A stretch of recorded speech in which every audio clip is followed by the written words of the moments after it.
Assim como nos últimos anos, a Secretaria de Transportes Metropolitanos do Estado de São Paulo está presente na Semana de Tecnologia Metroferroviária.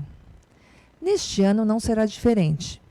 Convidamos o secretário dos Transportes Metropolitanos do Estado de São Paulo, o senhor Alexandre Baldi, para realizar a sua palestra.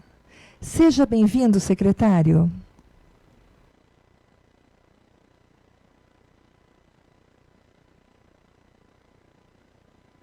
Primeiramente, boa tarde, obrigado, Silvia.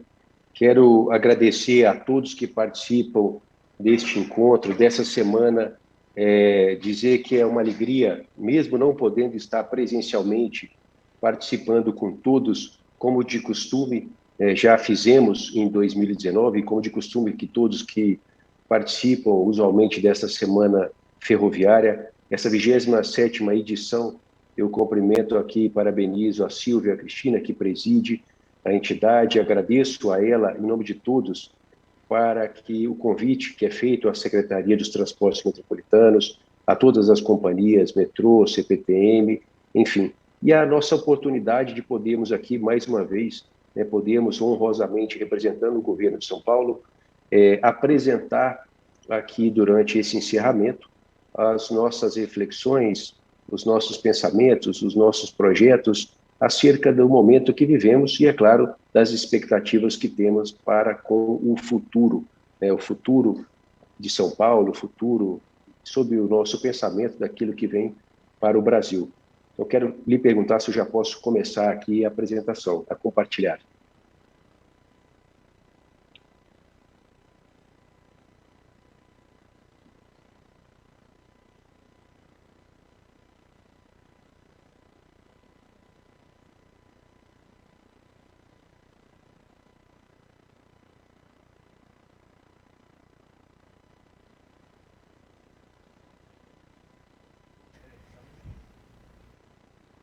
Senhor, por gentileza, pode compartilhar a sua tela?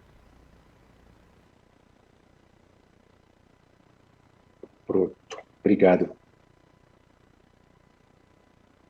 Conseguem assisti-la perfeitamente? Sim, está ótimo. Tá joia. Então, aqui, um pouco da reflexão com todos, que a respeito do transporte, que não é uma finalidade em si, mas um meio que permite às pessoas o acesso a qualquer uma das suas necessidades, o seu trabalho, turismo, entretenimento, enfim, a interação com outros, a educação e todos os outros serviços e rotinas que as pessoas têm entre si para ela chegar do seu destino,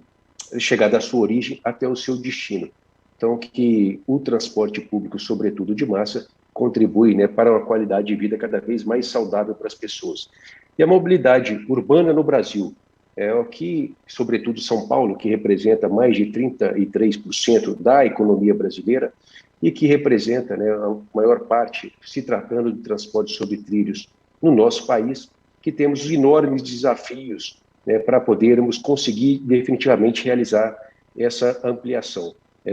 Acredito muito que a maior dificuldade, os maiores entraves, para a gente conseguir, de fato, ampliar o transporte de massa, são questões como a financiabilidade. Cada vez mais nós percebemos os governos,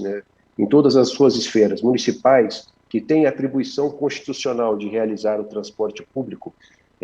de acordo com a nossa Carta Magna, nos grandes centros, onde as regiões metropolitanas, sobretudo as capitais, essas atribuições têm sido historicamente concedidas para serem compartilhadas com os governos estaduais ou exclusivamente concedidas para que os governos estaduais possam realizá-la. Então, dessa forma, para que essa falta de orçamento público no âmbito municipal possa ganhar envergadura com o governo estadual e, da mesma forma, ela tem sido feita entre os governos estaduais para que o governo federal possa exercê-la. Temos exemplos de Belo Horizonte, Porto Alegre e algumas cidades do Nordeste do nosso país, que o governo federal custeia integralmente o transporte sobre trilho, o transporte de massa. Então, esse desafio de nós buscarmos a solução de financiabilidade é um dos maiores entraves, sob a minha visão, que a gente consiga fazer a ampliação do sistema, sobretudo como uma região metropolitana de São Paulo, uma região que tem viabilidade, uma região que tem demanda, que tem necessidade e que, é claro, o maior desafio seria, né, o poder público conseguir realizar os investimentos que são necessários. Então, essa ampliação ela tem sido cada vez mais questionada, né, sobretudo pelos cidadãos que precisam e, obviamente, observam essa necessidade no seu dia a dia, da sua origem ao seu destino, para que a gente possa, né, criar essa infraestrutura adequada na integração física e, é claro, também passar a utilizar e a aproveitar a tecnologia existente. Nós implementamos aqui, há alguns meses, na região metropolitana de São Paulo, uma integração no sistema em teste de um bilhete QR Code, que seria uma integração física do sistema de bilhetagem, que nós necessitamos maximizar o aproveitamento das nossas tecnologias, sobretudo as virtuais, para que a gente leve essa simplificação e essa facilidade à população. Então, a integração tarifária é uma expectativa enorme por parte da população, sobretudo aquelas que moram nas franjas das cidades ou moram em cidades, né, circunvizinhas, conurbadas, dentro de uma região metropolitana, como no caso de São Paulo, né, para quem mora em Osasco, Barueri, Guarulhos, enfim, qualquer uma das regiões que ficam conurbadas à cidade de São Paulo, e é uma expectativa muito grande para que ela tenha maior viabilidade, porque o grande volume de pessoas que foram, ao longo das últimas décadas, residirem fora da cidade de São Paulo, é pelo fato do encarecimento do imóvel, né, do setor imobiliário no centro urbano. E aí as pessoas vão sendo colocadas cada vez mais para suas franjas, até buscarem as alternativas de outras cidades. Aí nós percebemos o crescimento de cidades, assim como Caieiras, como Francisco Morato, enfim, são alternativas que as pessoas têm para buscar. E o Estado, obviamente, tem o grande desafio de levar água, coletar e tratar o esgoto sanitário, fazer a mobilidade urbana, porque a concentração de trabalho, de emprego, continua, evidentemente, no centro urbano. Então, as pessoas vão morar cada vez mais longe do seu trabalho e cada vez mais precisam do transporte público, sobretudo de massa, pelo volume que é necessário, especialmente na região metropolitana de São Paulo. Então, essas são algumas dos aspectos que eu considero que são bastante desafiadores para que a gente possa fazer com que a mobilidade urbana ela tenha realmente viabilidade para crescer e, obviamente, viabilidade para transformar esse crescimento em uma prestação de serviços que seja adequada à condição financeira do cidadão. O último ponto é que energias alternativas e transportes não motorizados, para que a gente discuta a mobilidade urbana sustentável. Aqui eu coloco aqui o ponto para os caminhos do transporte sustentável, né, incentivar a população a utilizar o transporte público. Nós, notoriamente, temos no Brasil um privilégio das vias urbanas para os veículos individuais. Né? Desde a era do Vargas, o Brasil privilegiou o automóvel, né, individual, a meio de locomoção individual. Então, quando nós falamos em construir um corredor exclusivo para ônibus, as pessoas elas acham um absurdo, porque nós retiraremos um sentido, uma faixa de um sentido da via urbana, para que possa ser ali pensado na população, na massa, e não pensado naqueles que têm o seu carro, o seu automóvel, e que, obviamente, conseguiríamos melhorar muito, né? Porque o grande gargalo do transporte sobre pneus, sobretudo, é realmente a eficiência, né? O tempo de duração e a segurança. E com os corredores exclusivos, com os corredores semi-exclusivos, sobretudo naquelas faixas de horário, em horários de pico, né? Com os BRTs, que são objetos bem mais qualificados, nós conseguiríamos fazer com que o transporte público incentivasse a população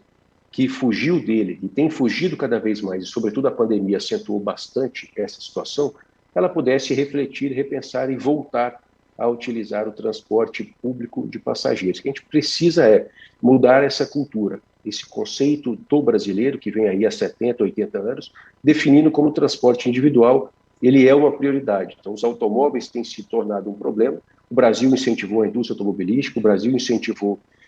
o planejamento da malha urbana na expansão das cidades, cada vez mais pensando nos automóveis individuais, e nesse ponto nós chegamos aí gargalos que são, em alguns casos, até intransponíveis, como uma realidade como São Paulo. Né? Nós temos aí quase 17 mil quilômetros de vias e que uma dificuldade enorme pelo conceito e pela cultura da população que enxerga que ainda é realmente prioritário os automóveis individuais quando nós avaliamos a retirada de uma faixa de cada sentido para a construção de corredores exclusivos, quer dizer, para privilégio do transporte público, né? Então, essa redefinição da vocação das ruas, estudar práticas que sejam adotadas mundialmente, que sejam viáveis para o Brasil, porque não adianta nós pensarmos que nós não temos a mesma cultura e os mesmos hábitos de europeus, ou a totalidade desses hábitos, principalmente dos asiáticos. O compartilhamento de conhecimento entre os países é muito importante para que a gente possa saber que existem soluções que são feitas em países e que funcionam, que a gente não precisa inventar, que basta nós copiarmos, que seria aqui, né, de fácil adequação, como esse próprio bilhete QR Code, é uma solução feita na China, que dada a magnitude de São Paulo, para uma transição de um bilhete Edmondson para uma tecnologia mais avançada, é aquela que se demonstrou eficiente para a circunstância. É a melhor solução? Não sei. É a solução que seria, nesse momento, adequada e viável, haja vista as nossas particularidades e singularidades, como nós podemos observar na China. Quer dizer, não precisamos inventar uma solução, simplesmente é trazê-la de um país que tenha as características, se não digo as mesmas, mas muito semelhantes, para que pudessem ser adotadas aqui. E, obviamente, como já disse anteriormente, né, a atualização tecnológica que a gente consiga mover, né, transformar o sentimento das pessoas, do descrédito do transporte público, né, por várias das situações, e a pandemia ela também provocou esse sentimento de modo mais acentuado sobre a segurança, né, da contaminação, da disseminação do Covid-19, que a gente precisa fazer com que esse entusiasmo da sociedade para retornar ao transporte público, por várias as razões, sobretudo da segurança sanitária, é um grande ponto para que nós consigamos trazer mais viabilidade para os sistemas. Então, construir projetos viáveis que sejam seguros e eficientes, pensando na nossa realidade econômico-financeira e, certamente, na viabilidade de demanda entre origem e destino, retomada das integrações regionais, que são fundamentais para que a gente possa, evidentemente, né, facilitar a vida das pessoas, sobretudo numa região metropolitana onde as pessoas cada vez moram ou residem de forma mais longeva, haja visto o custo imobiliário, mas a concentração do trabalho, ela está realmente no centro urbano. É muito mais simples na China. Quando nós estivemos em Xangai, a gente percebe o quê? O governo, ao invés de ele levar o transporte de massa para determinadas regiões, que é bem oneroso os investimentos, eles acabam deslocando as pessoas. Então, quer dizer, nós não podemos comparar as nossas características do Brasil com as da China, quando muita gente compara a execução de obras como de sistema de metrô, enfim, o transporte de massa de um modo genérico com aqueles da China, por as razões culturais, sobretudo pela facilidade, né, do regime, né, que é administrado o país, do fator aonde as pessoas possam ser deslocadas, sejam o trabalho, o emprego, para que seja deslocado para regiões onde haja necessidade, ou sejam também onde as próprias famílias são deslocadas para que possam dar ali uma solução para que não seja necessário um grande tipo de investimento. Então, as finanças e investimentos, é claro que é um ponto de enorme desafio. A mobilidade metropolitana, né, que é articular as propostas de mobilidade metropolitana por meio de ligações perimetrais, isso é histórico, né? O desenvolvimento do sistema viário metropolitano é também nítido e notório, né, há bastante tempo, há décadas. O aumento da acessibilidade para todos, a integração tarifária do serviço de transporte coletivo é um sonho das populações, né, das comunidades que residem nas franjas, sobretudo nas cidades de uma região metropolitana. Isso é um problema não só de São Paulo, como um problema de todo o Brasil, é Salvador, Fortaleza, Recife, Belo Horizonte, Rio de Janeiro, tem problemas gravíssimos. Rio de Janeiro é um problema muito grave, essa integração tarifária e, sobretudo, do sistema em si, né? A implantação de uma rede integrada de serviços de transporte municipal, intermunicipal, né? Criar aí soluções aonde nas regiões metropolitanas de grande densidade populacional, que nós pudéssemos ter autoridades metropolitanas ou regimes de gestão que nós conseguíssemos fazer essa fusão dos sistemas, né, a integração dos mesmos, a integração dos sistemas de bilhetagem, a integração dos sistemas de serviços, para que a gente conseguisse simplificar com a tecnologia, facilitar o acesso à informação, o acesso das pessoas escolherem quais são os seus meios que desejam optar da sua origem ao seu destino e, sem dúvida alguma, facilitar o dia a dia de muita gente em todo o Brasil. Aqui nós citamos algumas tendências de mobilidade que nós acreditamos numa reflexão que são a evolução dos sistemas inteligentes no transporte, é uma evolução constante, a tecnologia ela avança e avança cada parte do mundo de modo distinto, mas sem dúvida alguma que é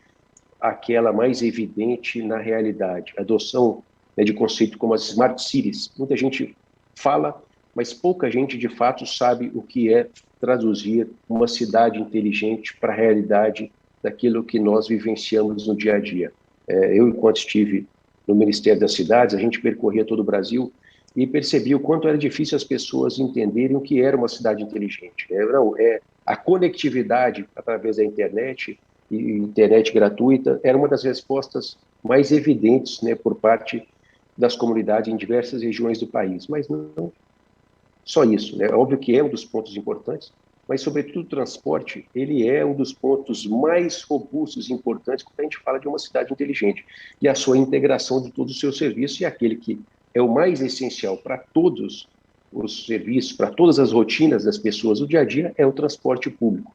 A busca pelas fontes alternativas de energia,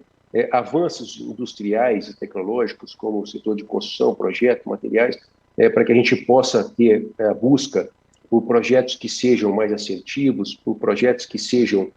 de prazo de execução menores, de custo de investimento menores, né, para que a gente consiga avaliar se os métodos de projetos que foram realizados se ainda continuam viáveis e execuíveis para a realidade, seja de demanda, seja da capacidade financeira do Estado brasileiro e dos subentes federados, veículos autônomos, veículos conectados, para que a gente consiga entender aonde essa tecnologia cresce e avança no mundo, né, como estados como a Califórnia, nos Estados Unidos, e se é uma realidade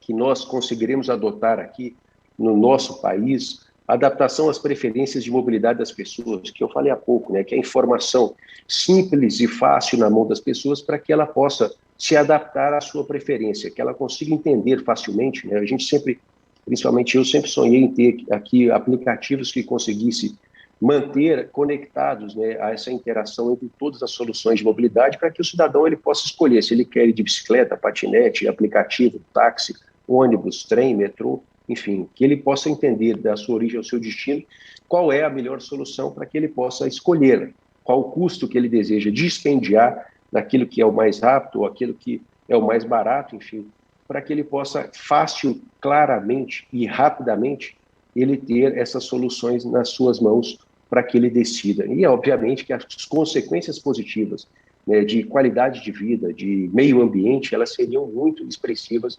com este ganho, né, principalmente de uso de tecnologias no dia a dia da mobilidade de todas as pessoas. E, obviamente, o grande desafio de entender como será a mobilidade no futuro. Esse é um brainstorm, né, que muita gente faz, muita gente deseja e tem expectativa de imaginar se nós teremos viabilidade cada vez maior por construção de metrôs, se os trens urbanos, intermunicipais. A gente tem aqui o sonho de voltar a retomar os projetos dos trens intra-cidades, como o TIC, Norte, Campinas, São Paulo, ônibus, micro-ônibus por aplicativo, carros compartilhados, os aplicativos de bicicletas que cresceram, hoje encontram dificuldades, né? Os táxis que vêm buscando também se reinventar no mundo onde as pessoas que encontraram os aplicativos, né, a informação, e aí colocaram esse desafio aos táxis para que eles pudessem buscar também soluções nessa interação com seus clientes, veículos sem condutores, inteligentes. Então, enfim, a busca, obviamente, na mobilidade urbana do futuro para a convivência em harmonia, né, nos espaços urbanos, entre todos os modelos de transporte público, né, que nós imaginamos, sonhamos, né, como que poderá ser, né, a mobilidade no futuro. Se nós teremos carros voadores, se nós teremos cada vez mais sistemas de metrôs, enfim, que se tornarão menos onerosos os investimentos, se o Estado, se o setor público, né, sobretudo brasileiro, ele entenderá essa importância, o governo federal, dada aos subsídios que existam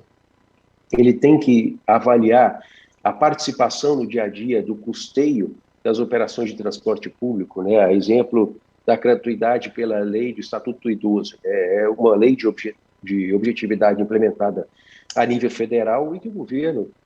ele não contribui com aqueles que são os entes, né, constitucionalmente detentores da atribuição, como as prefeituras e municípios do Brasil, com esses subsídios que foram criados. Então, como os sistemas estão colapsando em diversas regiões do Brasil,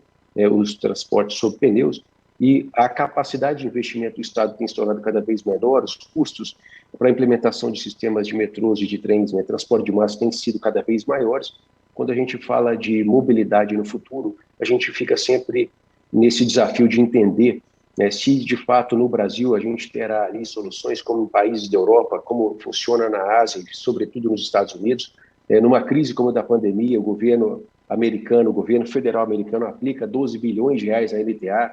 que é a autoridade metropolitana ali da cidade de Nova York, da região metropolitana, para socorrer a companhia, para que ela possa ser forte, que ela sobreviva às circunstâncias que nós vivenciamos durante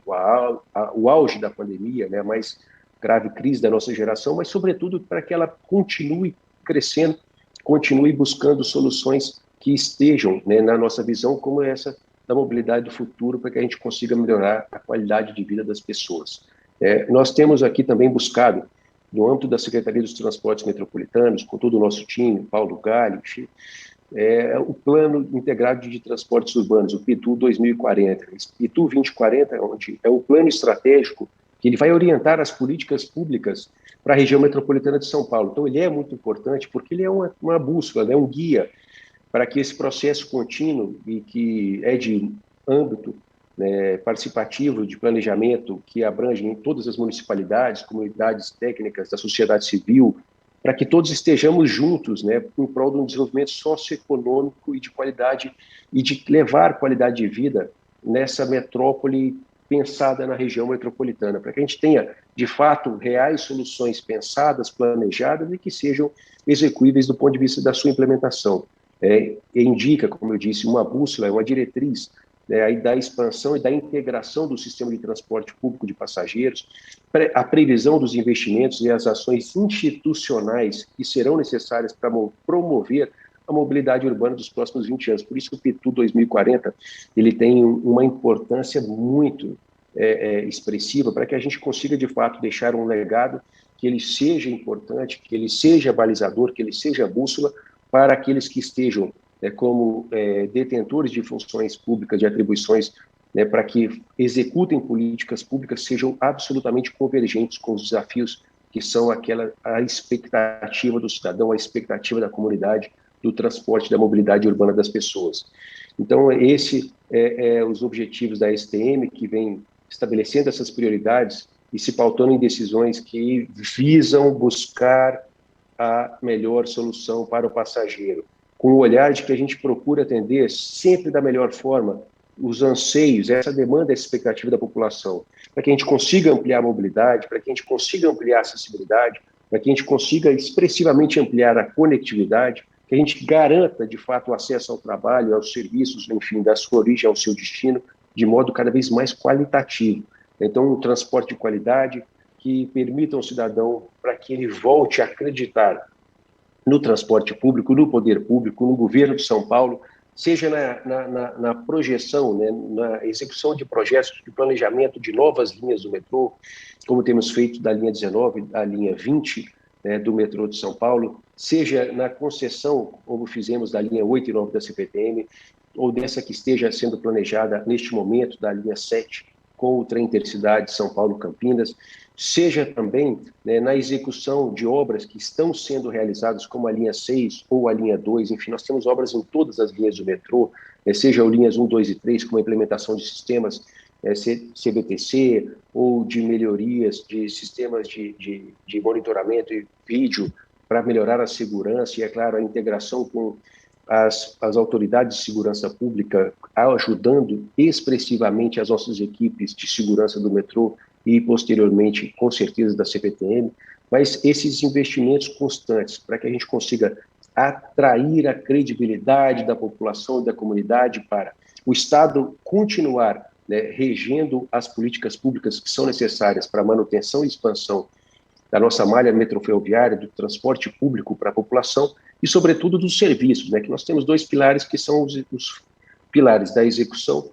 né, de planejamento e obras e, obviamente, daqueles que são os serviços, operar o sistema, operar o metrô, operar a CPTM, para que ele possa, de fato, executar um transporte no gerenciamento do que o Estado faz direto através das empresas, ou, obviamente, fiscalizando aqueles que são realizados pelas concessões.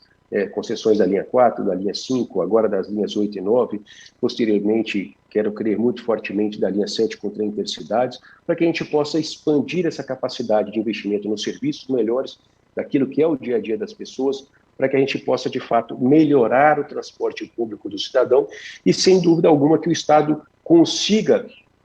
com esse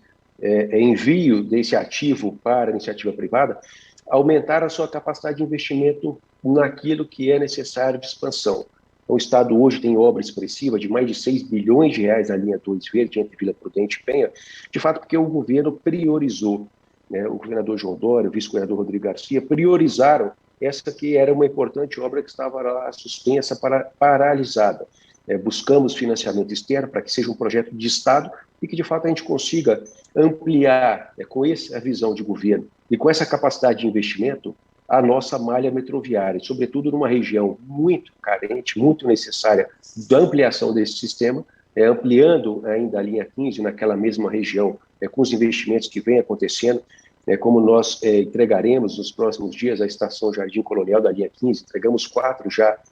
dentro desse governo, a nossa busca na expansão para que a gente ainda continue a linha 15 até mais adiante, até Pátio Hagebshof, enfim, até o seu destino final, que seria a cidade de Tiradentes, mas pensando na mobilidade urbana como objetivo, qualidade do transporte pensando nas pessoas, para que a gente possa pensar com as nossas equipes, que são muito qualificadas e muito competentes, mas trazer esses pensamentos, esses projetos, essas reflexões, dentro daquilo que seja a necessidade viável e real daquilo que o cidadão precisa no dia a dia. Agora, pontos de inovações tecnológicas, né? Como mencionei aqui, o novo sistema de bilhetagem que foi implementado, passou um longo período de teste, foram mais de 40 milhões de bilhetes comercializados desde dezembro de 2020, já citei aqui que é uma solução que nós presencialmente conseguimos assistir a sua viabilidade e realidade na China, o país de sistemas fenomenais, colossais, sistemas que hoje, esse sistema de bilhetagem já são comercializados com o WhatsApp, as pessoas podem comprar bilhete pelo WhatsApp, pagando via Pix, quer dizer, que sejam simplificados. E é claro que não é a solução final, é uma transposição de um sistema de um bilhete de papel, de um bilhete físico, para um bilhete que possa ser de papel, mas também essencialmente um bilhete virtual que ele carregue na palma da sua mão, que nós carreguemos na palma das nossas mãos, pagando com a melhor solução de meio de pagamento que a gente deseja, cartão de débito, cartão de crédito, Pix, WhatsApp, enfim, de qualquer forma, mas que a gente tenha, essa solução integrada com aqueles sistemas que são do Estado, e o sonho, é claro, que a gente consiga fazer uma integração com as operações de transporte municipais, intermunicipais, interrodoviárias, para que a gente consiga, de fato, fazer soluções tecnológicas na palma da mão das pessoas, da origem do destino, para que ela entenda a melhor forma, a forma mais barata ou mais rápida, com o menor preço, mas que ela também possa comprar. Imagine só, quem for o passageiro que desembarcar no aeroporto de Guarulhos, maior aeroporto da América Latina, ele pudesse imaginar que ele vai sair do aeroporto com uma solução de trilho, quer dizer, ele vai embarcar na linha 3 da CPTM, mas ele não sabe como ele compra o bilhete, ele não sabia como ele comprava o bilhete. Então, ele tinha, evidentemente, por não termos também aquele acesso do aeroporto, do terminal de passageiros até a linha 13, ele não tinha, primeiro, como comprar o bilhete, ele não sabia, vai entrar no ônibus, chegar na estação, lá se ele compra o bilhete, como ele compra, enfim, as informações. No mundo tão avançado com a tecnologia, nós não conseguíamos levar essa simplificação até a mão das pessoas. Um exemplo que eu gosto de utilizar, é claro, ele é menor pensando no todo, mas é estratégico, é importante, porque é uma linha que foi construída de um investimento do governo de São Paulo muito importante para levar até o maior aeroporto essa integração com o sistema metroferroviário e que, de fato, aqueles que chegam, imagine só, de fora do Brasil, teriam e tinham receio absoluto de irem até a estação da CPTM para poder tentarem comprar o seu bilhete e, é claro, entender o sistema, porque não tinha a informação, porque não tinha o seu sistema de bilhetagem. Então, essa foi uma solução que nós encontramos viabilidade para que a gente possa convergir. E outras tecnologias do sistema de bilhetagem virão. Muita gente questiona que a utilização de carteiras digitais, sistemas de NFC, é claro que são evoluções constantes. Esse é um sistema que precisa evoluir constantemente para que a gente consiga levar as pessoas a soluções, sobretudo naquelas que são sistemas de pagamento. Novo sistema de monitoração eletrônica nas linhas 1, 2 e 3, como eu citei aqui, que foram contratados investimentos de mais de 60 milhões de reais num sistema que é totalmente digital, com equipamentos e câmeras de imagem de altíssima capacidade e qualidade, com funções de inteligência artificial, com reconhecimento facial, identificação e rastreamento de objetos, detecção de invasão de áreas, por exemplo, onde não hajam as portas de plataforma, ou durante até mesmo as câmeras que monitoram as vias, para que a gente consiga interceptar ali pessoas que invadem as vias, sobretudo na linha 3, para fazer furto de qualquer tipo de equipamento, enfim. É uma solução fantástica, é um investimento que começou agora conosco, mas eu não tenho dúvida que não vai parar, para que a gente consiga ter toda essa solução de monitoramento em todas as linhas, em todas as estações, e que trabalhemos cada vez mais convergentes com a segurança pública, sobretudo para que a gente gere o sentimento, a sensação de que o nosso sistema é seguro e ele cada vez vai ser mais seguro para o cidadão. Então, temos aqui implantação de modernas tecnologias em transporte, como a modernização de linhas, investimentos de sistemas de energia e sinalização, seja ATO, seja CBTC, nas linhas 10, 11 e 12 da CPTM.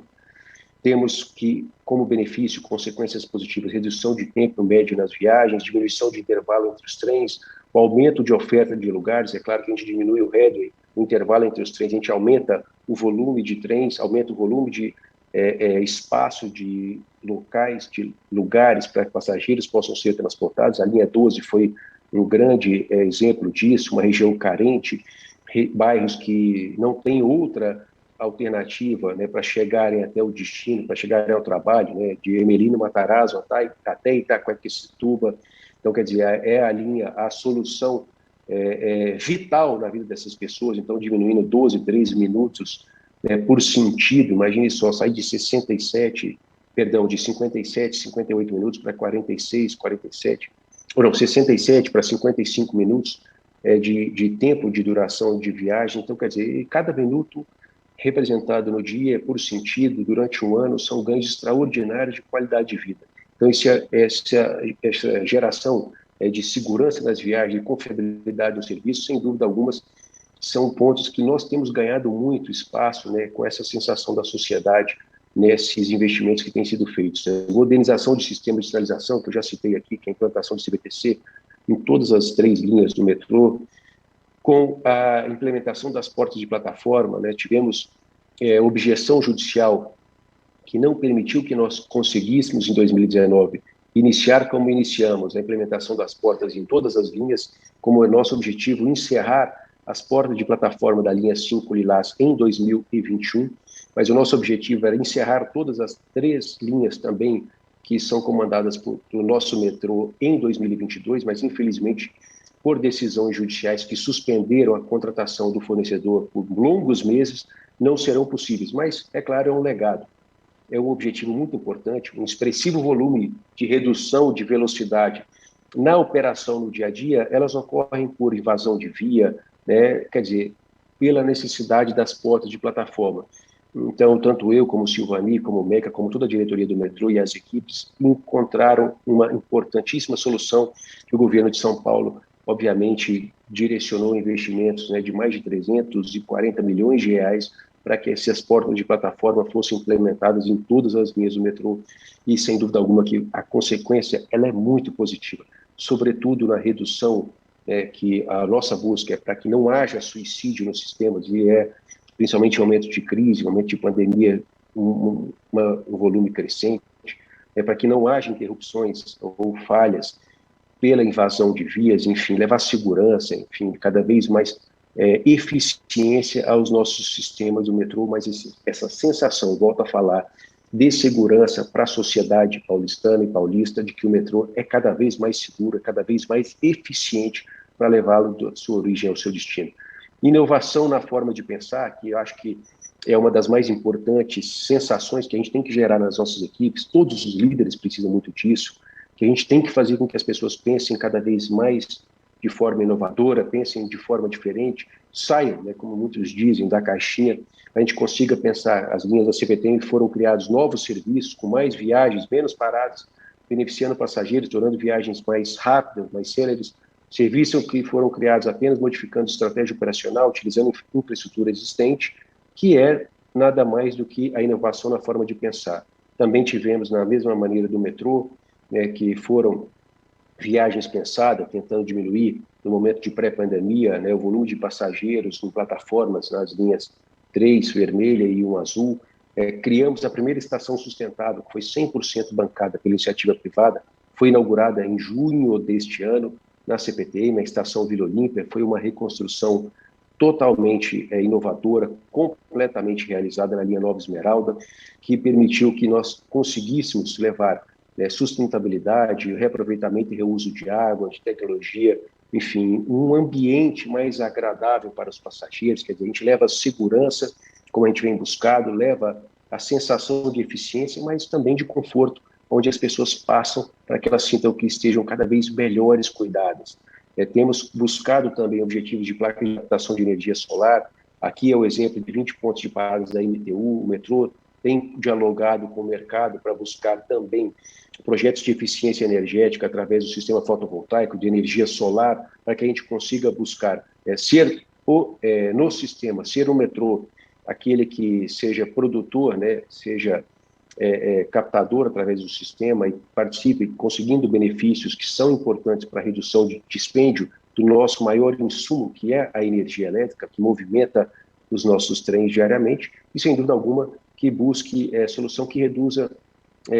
os nossos custos, evidentemente que são o custo de insumo o maior deles. Então aqui temos esse exemplo na MTU, mas que é algo vital para a metrô, para a CPTM e também para a MTU, que aqui é a citação da energia renovável, que é assegurar o suprimento, né, isso tudo voltado à redução de despesa. Falei agora há pouco, me antecipei bastante aqui nessa situação, que é a contratação de energia completamente de uma fonte renovável, tornando-se uma green company, atração de investidores que tenham essa intenção de se tornarem operadores e detentores com know-how e que tenham capacidade de investimento para desenvolver esse ativo, que o metrô seja partícipe da sociedade, posteriormente CPTM, fornecendo a energia elétrica a longo prazo com custos menores, mais competitivos. A gestão no metrô tem conseguido reduzir os custos da contratação de energia elétrica em 2019 e 2020, mas esse objetivo é constante. Então, os benefícios, como eu citei há pouco, econômicos nessa autoprodução, nessa geração energética, sobretudo no modelo de energia renovável, eles serão muito importantes e bastante substanciais quando se fala econômica e financeiramente para o metrô ser cada vez uma empresa perene. Temos aqui o aumento da oferta de transporte como uma citação, que em janeiro de 2019 nós tínhamos 366 quilômetros de trilhos, a expansão da nossa malha, entregamos mais 5 quilômetros de trilhos até junho de 2021, somando 371 quilômetros no total, que atualmente opera, e mais 46 quilômetros que estão efetivamente em obras. Portanto, o nosso objetivo é que essa expansão seja uma constante. Temos projeto em andamento, como eu disse, 19 e 20, temos obras em andamento, como a das expansões da linha 2, da linha 6, da linha 5, que vai ser tocado pela iniciativa privada, pela Via Mobilidade, como foi a tratativa entre o governo e o concessionário, entre o Mboimirim e o Jardim Ângela. Temos da linha 6 Laranja, uma obra em execução, um andamento também em bastante qualidade. Temos da linha 15, que está em execução, a linha 17 Ouro, que está em execução, que são obras que nos possibilitarão uma expansão de mais de 46 quilômetros de trilhos na região metropolitana, possibilitando o resultado de chegarmos a 417 quilômetros de trilhos metropolitanos em toda a nossa região, para que, além dos 100 quilômetros do trem intercidades, que nós consigamos melhorar essa malha metroferroviária e a gente consiga levar o nosso transporte de massa às pessoas que tanto esperam e precisam. Então, aqui é um pouco do resumo. Em 2018, eram 164 estações, e hoje nós temos 170 estações, quer dizer, foram 6 novas estações, eram 366 quilômetros de trilhos, hoje nós temos 371, com 46 quilômetros em construção, né, obras que todas elas retomamos com bastante eficiência na gestão da nossa equipe da diretoria da CPTM, que eu aqui cumprimento e congratulo Pedro Moura e os diretores, assim como do metrô, com o Silvani, todos os diretores, assim como a MTU, o VLT da Baixada Santista, da sua segunda etapa, ligando ali a Conselheiro Neves ao Valon, uma obra importantíssima no centro urbano, que vai dar mais de 40 mil passageiros diariamente, saindo de 30 para 70 mil passageiros, a capacidade de transporte diário do VLT, aqui saindo de 7,9 milhões de passageiros transportados dia para mais de 8 milhões e meio de passageiros, quer dizer, um acréscimo de 600 mil passageiros diariamente no nosso sistema sobre trilhos. A entrega de 7 estações de metrô e CPTM, como fizemos a estação Campo Belo em abril de 2019, abertura de acesso clínicas na estação Oscar Freire em julho de 2019, a entrega de 4 novas estações com 5 quilômetros na linha 15, que é a estação Jardim Planalto, Fazenda da Juta, Sapopemba e São Mateus. São Mateus, uma grande estação, a maior desafiadora delas que foi realizada, integrando ali com o terminal de ônibus de São Mateus, a MTU e a SPTrans, uma integração na reforma daquele terminal que será feita com início nos próximos meses, importantíssima para aquela região extremamente de alta densidade populacional. Entregamos a estação Francisco Morato, que era uma obra paralisada, que estava aí no seu início, entregando uma obra muito séria que a equipe da CPTM conseguiu executar com a entrega em 20 meses de obra na estação Francisco Morato, em agosto de 2020, e a entrega da estação Covas, Mendes, Vila Natal, em agosto de 2021, na linha Nova Esmeralda da CPTM. Uma obra que nós tivemos a alegria de autorizar a retomada em dezembro de 2018, enquanto ministro das cidades, e o privilégio de tocar aqui através da CPTM com essa equipe competente, onde nós entregamos, ela está em uma operação assistida, creio eu que até dezembro de 2021, mas uma estação que vai chegando mais longe, quer dizer, onde a gente fala, vai chegando o transporte de massa, o transporte sobre trilho, nas franjas da cidade, quer dizer, mais atendendo a distância e a extensão da Zona Sul, que é a região da cidade de São Paulo, da região metropolitana, que mais crescem populacionalmente. Entrega de 15 novos trens da CPTM que foram realizados, as linhas 7, 11 e 13, com os trens chineses com bagageiros que foram realizados para a operação entre a Estação da Luz e o aeroporto de Guarulhos, a mudança operacional que foi realizada na Estação da Luz para embarque e desembarque da linha 13, né, mudando com o horário de fechamento, havendo a previsibilidade para quem vai para o aeroporto, sobretudo, a integração tarifária, quer dizer, foi eliminada o adicional do bilhete de 4,40 na embarque, na integração com a linha 13, quer dizer, nós eliminamos essa cobrança adicional, aumentando essa capacidade com novos trens, trens com bagageiros, enfim, com serviços melhores, com previsão e, sobretudo, com segurança para aqueles que viajam nesse sistema utilizando a linha 13, seja o destino aeroporto, seja aqueles que vão trabalhar por toda a região que ela passa. Entregamos mais de 1.300 ônibus na MTU, com a operação feita em todas as 5 regiões metropolitanas, que a STM é responsável pela produção. Então, quer dizer, foram ônibus que foram fabricados no estado de São Paulo, geraram empregos no estado de São Paulo, está hoje atendendo a população aqui do estado de São Paulo, sobretudo nessa reformulação de frota muito necessária, como aqui exemplificamos,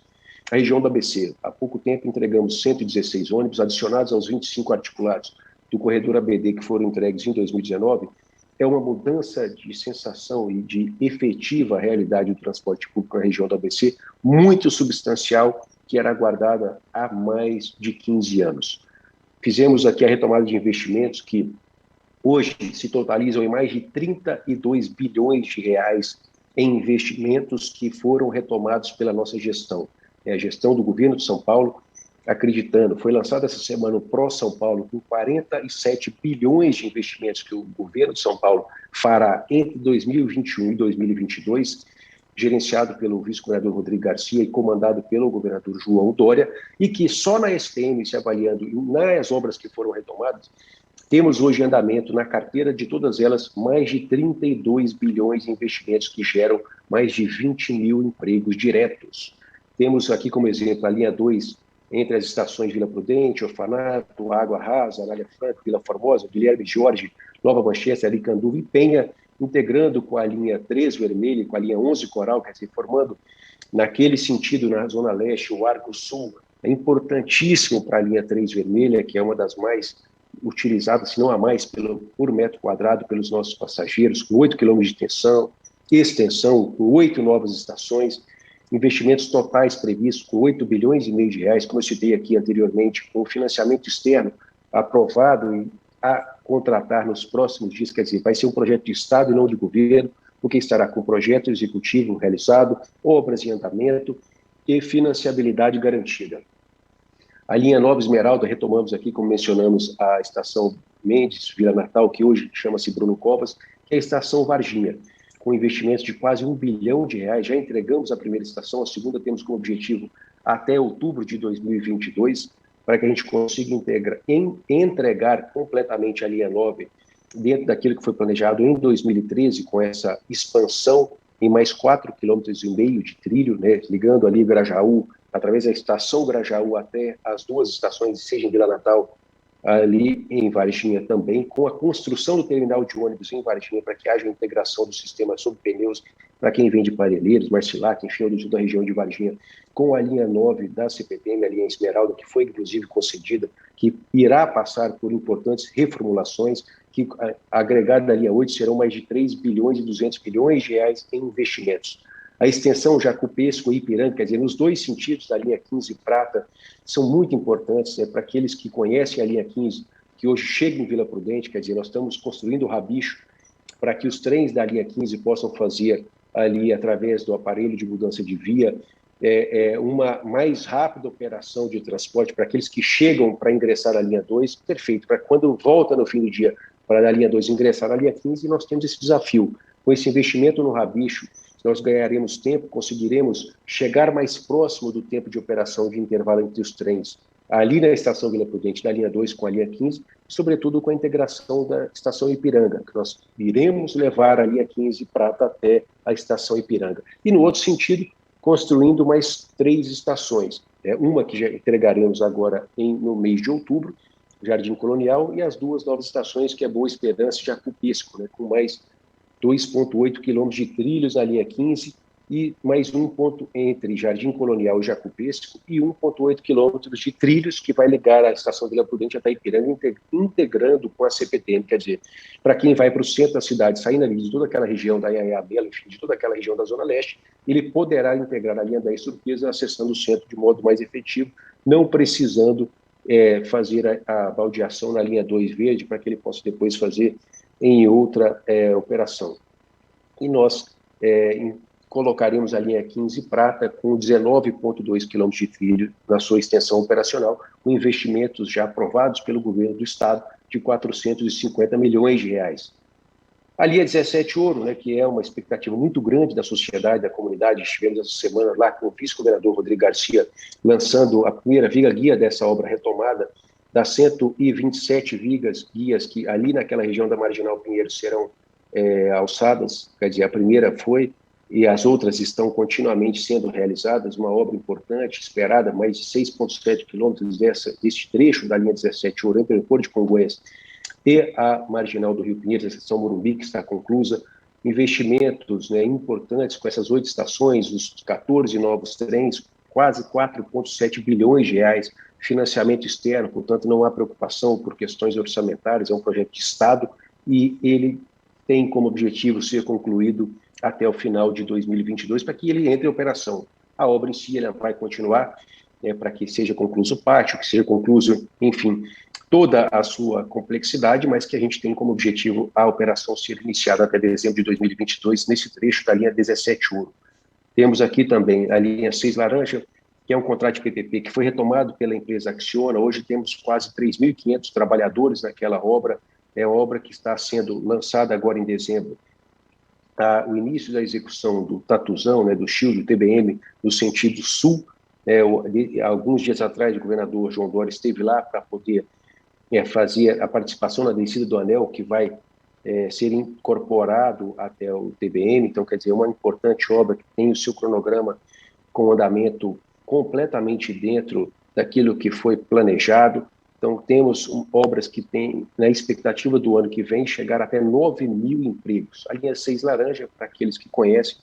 tem 15,3 quilômetros. Aqueles que não conhecem, serão novas 15 estações, com 22 trens e investimentos previstos de mais de 15 bilhões de reais entre o governo do estado e a Acciona. Temos a expansão da linha 5 Lilás, que aqui mencionei também anteriormente, que foi tratada com a CCR através da Via Mobilidade, uma extensão muito importante que foi definida, que será executada pela superfície, para que a gente faça uma transformação urbana, canalização de córrego, façamos a ampliação da via rodoviária, da malha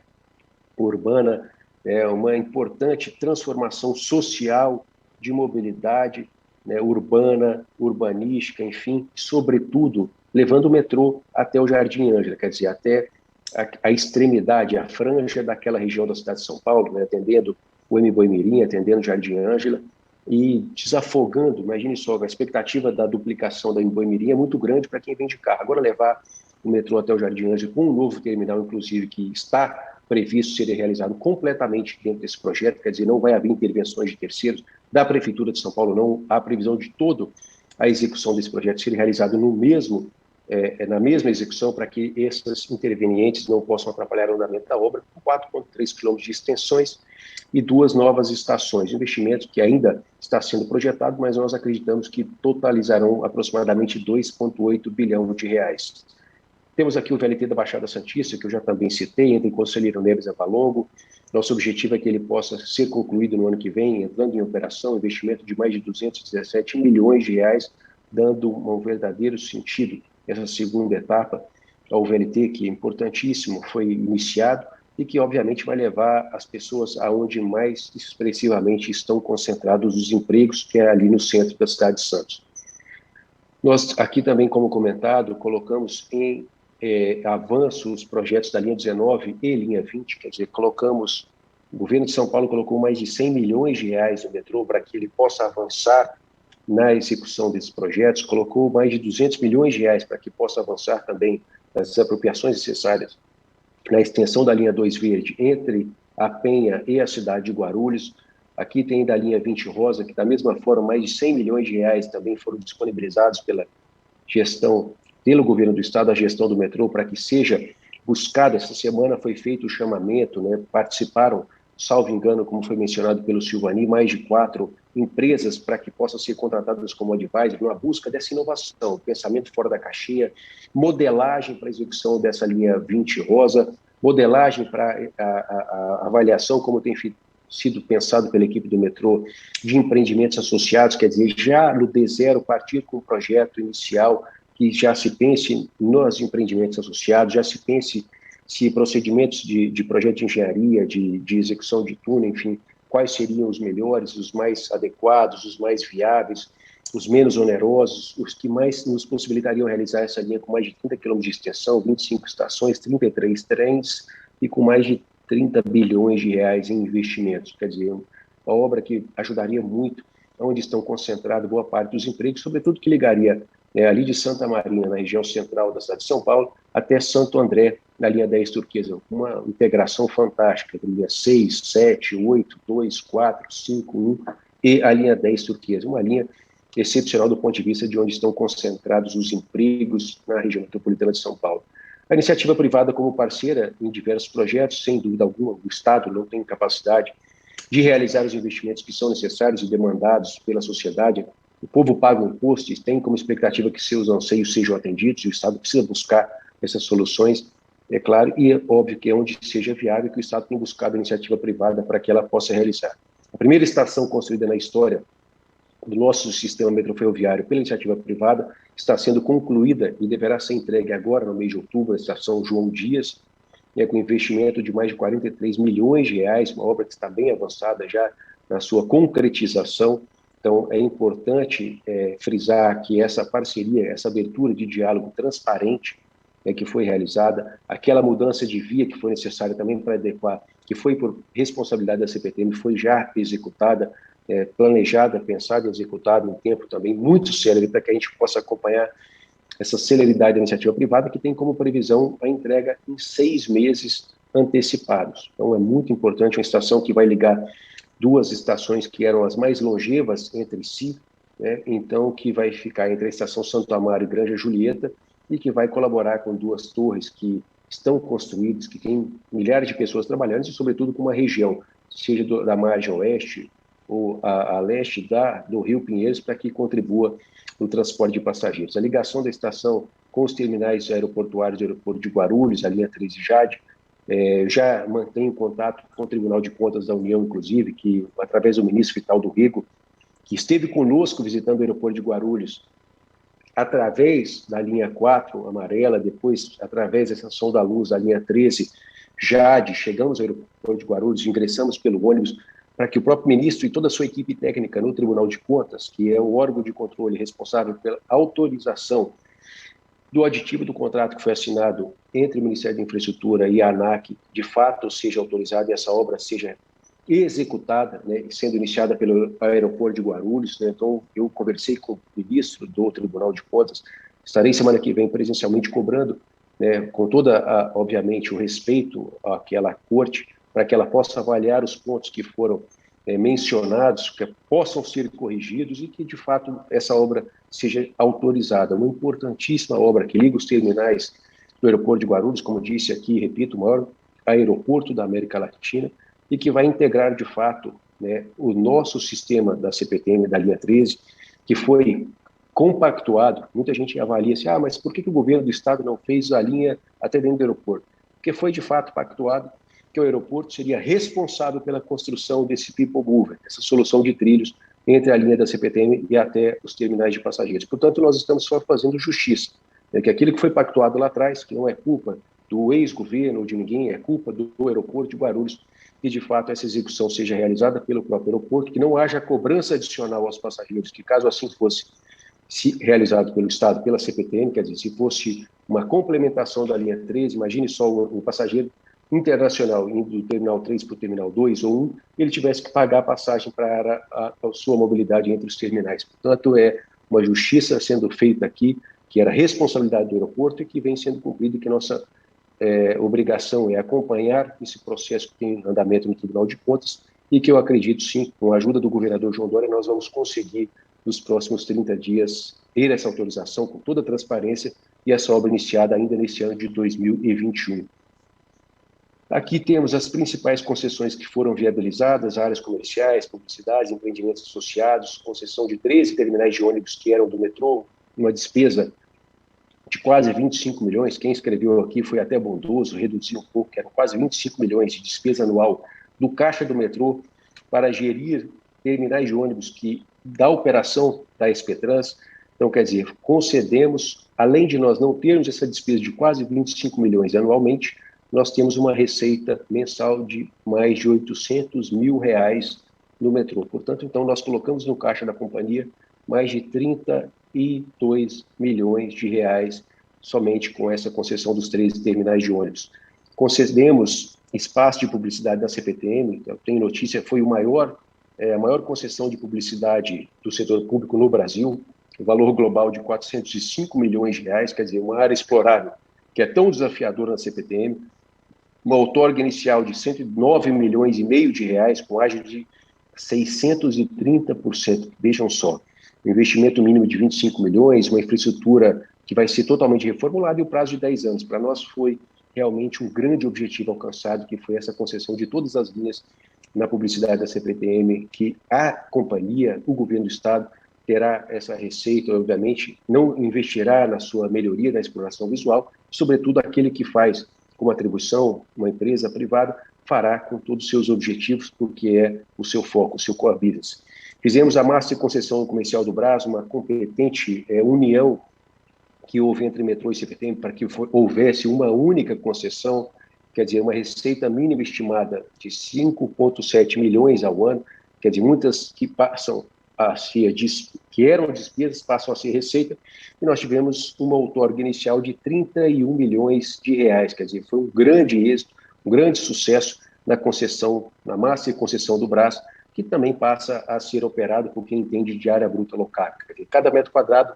é objeto de exploração daquele que sabe fazer, do que faz com competência, faz melhor do que o Estado, sem dúvida alguma, para a busca daqueles que são interessados em explorar comércio, atividades econômicas nessas regiões, assim como nós fizemos também na área comercial da linha 2 Verde, concessão em um único lote das 14 estações, com mais de 1.400 metros quadrados de área comercializáveis, que eu repito, né, receita estimada de mais de 10 milhões, que vai ser operado através daquele que sabe e que tem o know-how, o core business como área bruta local. Quer dizer, o metrô deixa de despender tempo, deixa de despender energia naquilo que não é o seu core business, quer dizer, passa a focar no transporte de passageiros, e aquele que vai otimizar, buscar todas as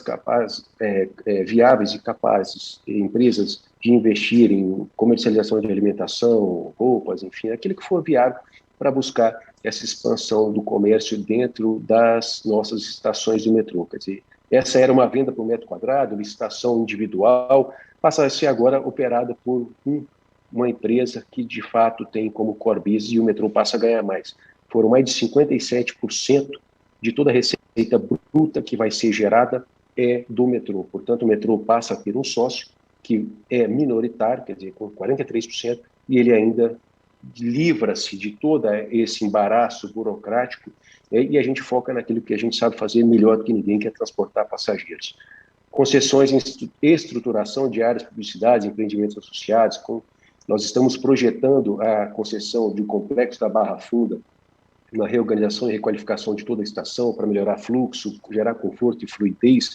entre todos os sistemas, seja pneus, trilhos, metrô, CPTM, quer dizer, uma captação de receita acessória muito expressiva, desenvolvimento imobiliário que ficará ao norte da estação bastante expressiva, empreendimentos que serão capazes de serem realizados, como hotel, centro de convenções, estacionamento e outros equipamentos, sejam residencial, comercial, dentro daquilo que for capaz. É uma modelagem que ainda está sendo feita, mas é um grande projeto que vai gerar muita receita para o metrô, o CPTM, quer dizer, para o sistema. Concessão da área comercial, como fizemos na linha 2 verde, fizemos também na linha 1 azul, estaremos fazendo ainda esse ano na linha 3 vermelha, para que o metrô de fato faça e continue fazendo bem aquilo que é transportar passageiros, que aquele que tiver como objetivo a comercialização de área de metro quadrado dentro das nossas estações façam também competentemente, e o metrô seja sócio, né, como eu disse aqui, na linha 2 verde, o metrô ficará com 57% da receita bruta que o privado obtiver. Aqui também faremos da linha 3 vermelha, quer dizer, a concessão em um único lote de todas as nossas estações da área bruta alocável do metro quadrado em potencial para a busca de estabelecimentos comerciais. Também das áreas internas da linha 3 vermelha, os naming rights, que já fizemos alguns, quer dizer, benefícios, que é buscar recurso. Aqui a gente tiver condição de vender o ar por metro quadrado dentro da estação ou dentro do trem, nós vamos fazer. Para que a gente busque receita, para que o metrô possa ser perene, para que a gente tenha condição de desonerar o Estado de investimentos, aumentando a nossa capacidade de investimento na operação, na melhora de serviço, mas também na expansão da nossa malha metroferroviária e, sem dúvida alguma, buscando maximizar e potencializar todo tipo de ativo que exista no metrô e na CPTM, para que a gente consiga trazer esses benefícios econômicos na melhora do transporte público como resultado para o cidadão. Foi um sucesso, algumas que foram realizadas, é um aprendizado, é ainda um esforço bastante expressivo que nós faremos, como fizemos aqui, né, inovador, né, pensando de fato fora da caixinha. Nós ainda teremos um longo caminho pela frente, mas uma expectativa de receita bem expressiva para que a gente consiga viabilizar o custeio daquela estação e mais, o apoio, né, o suporte para que o metrô consiga, de fato, ter recursos capazes de operar as nossas operações. Veja, o metrô de Hong Kong é um objetivo, o presidente Silvani com a equipe teve lá, mais de 65% da receita do metrô de Hong Kong não advém da venda de bilhete, quer dizer, não advém da venda de passageiro. Então, quer dizer, ele se torna uma empresa mais sólida, mais sustentável. Fizemos aqui em 6 estações que foram publicadas, com 3 vitoriosas, receitas estimadas nessas 3 estações de mais de 4,1 milhões de reais. Concessão de obras e prestações de serviços em linhas que foram concedidas, linha 4 amarela, a linha 5 lilás, 17 ouro em um único conjunto, a linha 6 laranja, que foi uma PPP, e uma concessão homologada que está em contínua evolução, a linha 8 e 9, 8 diamante e 9 esmeralda da CPTM, que a previsão é em janeiro de 2022, que tem seu início. A concessão em estruturação ao projeto Chique Eixo Norte, já citei aqui, entre São Paulo e Campinas, uma concessão patrocinada de um conjunto de serviços públicos de transporte de passageiros sobre trilhos, que vai retomar o tão sonhado trem entre as cidades, duas regiões metropolitanas, as maiores dentro do estado de São Paulo. Principais itens da modelagem são uma perspectiva de uma PPP com prazo de 33 anos, um modelo de remuneração através de uma tarifa técnica por passageiro transportado para dois serviços, aquele que é o trem intermetropolitano e aquele que é o trem parador atual da linha 7. Uma tarifa regulada para o serviço do trem intercidades, que é similar à dos serviços do ônibus, quer dizer, o serviço do ônibus atualmente, ele seria mais ou menos o objetivo para que a gente pudesse ser competitivo e atrair as pessoas que vão de ônibus todos os dias entre São Paulo e Campinas, para que ele possa ir com objetivo no trem. O máximo aproveitamento de receitas não tarifárias, com exploração comercial, de empreendimentos associados, que é tudo aquilo que a gente falou da linha 20 Rosa, buscando aqui também como objetivo na linha 7 mais trem intercidades. Investimentos previstos em novos trens, melhoria de sistemas, de vias, acessibilidade das estações, passarelas, pátios novos, equipamentos de manutenção, muros, melhorias de drenagem, modernização dos sistemas, controle de trens, de energia, enfim, investimentos previstos que ainda estão dentro da expectativa de modelagem de até 8,5 bilhão de reais. Se dará com uma perspectiva de etapas do projeto, a consulta pública está publicada, está em andamento, a publicação do edital temos como objetivo o mês de dezembro do ano de 2021, para que o ano que vem a gente faça a possível entrega de proposta, o leilão de fato, a assinatura do contrato e inicie de fato esse tão sonhado. Acreditamos que será pelo menor investimento deixado para o erário, para o Estado, deverá ser o vencedor numa modelagem que ainda está em evolução. Portanto, eu quero aqui agradecer a todos e a todas pela oportunidade de ter feito essa apresentação, mesmo que virtualmente, não podendo ter esse contato presencial com as pessoas nessa 27ª semana da EAMESP, de Tecnologia Ferroviária, agradecer a presidente, em seu nome a todos os membros, que contem sempre com o nosso apoio, como temos a Secretaria, o Metrô, a CPTM, a MTU, apoiando ano a ano, e continuamente a gente possa, de fato, continuar apoiando essa semana e os eventos da EMESP. Muito obrigado. Secretário, a nossa satisfação por recebê-lo. Nós sabemos da sua agenda, o quão apertada ela é, em plena sexta-feira, no término do dia, mas nós não podíamos deixar de convidá-lo para que esse encerramento tão histórico com a Secretaria fosse da forma que foi. Nós aqui, que estamos nesse finalzinho da Semana de Tecnologia, só temos a agradecer a todos que estiveram conosco e, em especial, na sua presença, em todo esse rico material que você nos apresentou e que podemos já adiantar que vai estar disponível aí, que as pessoas, quando acabam palestras como a sua, já tem aí o PowerPoint, tem aí a apresentação, pode enviar. Então, a gente já está adiantando e reforçando o que nós já tínhamos dito, que o material da Semana de Tecnologia, o material todo fica no site e a nossa técnica tem subido o mais rápido que pode, não tem passado de um dia, já está lá no site para ser apreciado. Eu lhe agradeço mais uma vez e desejo um bom fim de semana, saúde para você e para a sua família e que a sua missão continue, porque nós precisamos realmente, e dentro do nosso Trilhos para um Futuro Sustentável, nós puxamos um pouquinho mais a sardinha para os trilhos, embora nós saibamos que os modais se complementam em uma metrópole como São Paulo, ela precisa de todos se conversando, né, secretário? Muito obrigada. Sem dúvida, te agradeço muito pelas palavras a mim proferidas, agradeço a todos que participaram conosco, a apresentação estará sim à disposição, obrigado pela oportunidade, sem dúvida nós queremos e dedicamos muito para que esses trilhos sustentáveis no nosso futuro sejam uma realidade e que o nosso trabalho e o nosso esforço é para que a gente possa ampliar e melhorar cada vez mais o nosso sistema metroferroviário. Obrigado mais uma vez pela oportunidade. Obrigada e rumo a 2022, a 28ª, né? Até. Certamente, até logo. Até o ano que vem, se Deus quiser, presencialmente todo mundo, né? Presencialmente, para aquele abraço e a confraternização usual. Um grande abraço e um grande fim de semana a todos. Muito obrigado mais uma vez. Em nome do governo de São Paulo, do governador João Dória, eu parabenizo pelo evento mais uma vez este ano e agradeço pela oportunidade.